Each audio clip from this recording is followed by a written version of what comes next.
আসসালামু আলাইকুম। এই ভিডিওতে আমি একটা পার্সোনাল বায়োডাটা অ্যাপ আপনাদের মাঝে শেয়ার করব, যেটা আমি নিজে ডেভেলপ করছি। এই হচ্ছে অ্যাপটা। তো অ্যাপটা যখন ক্লিক করবে এখানে নাম থাকবে, প্লাস এই যে টাইটেল থাকবে, এবং প্রবেশ করুন যখন ক্লিক করবে তো এখানে ব্যক্তিগত তথ্য আছে। তো এখানে ক্লিক করলেই তথ্যগুলো কপি হয়ে যাবে, প্লাস এখানে ডকুমেন্ট থাকবে, প্লাস ফেভারিট ফটো থাকবে। এখানে ক্লিক করলে এই যে ফেভারিট ছবি দেখতে পারবে, এবং শেয়ারে ক্লিক করলে ছবিগুলো শেয়ার হবে। তারপরে এখানে গুরুত্বপূর্ণ নোট, তো এখানে কিছু লিখে চাইলে সেভ করতে পারবে।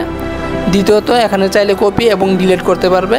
দ্বিতীয়ত এখানে যে ফাংশনটা অ্যাড করা আছে, এখানে ফেসবুক প্রোফাইলে যখন ক্লিক করবে তো তখন ফেসবুক প্রোফাইলে নিয়ে আসবে রিডাইরেক্ট করে এখানে এরকমভাবে। এই যে তো যখন আবার এই যে ফেসবুক পেজে ক্লিক করবে, ফেসবুক পেজে নিয়ে যাবে। ইউটিউব চ্যানেলে ক্লিক করলে ইউটিউব চ্যানেলে নিয়ে যাবে। তো এই হচ্ছে মূলত অ্যাপটা, সেটা আমি নিজে ডেভেলপ করছি। আপনারা চাইলেও আমার কাছ থেকে এরকম অ্যাপ ডেভেলপ করতে পারবেন খুবই কম মূল্যে।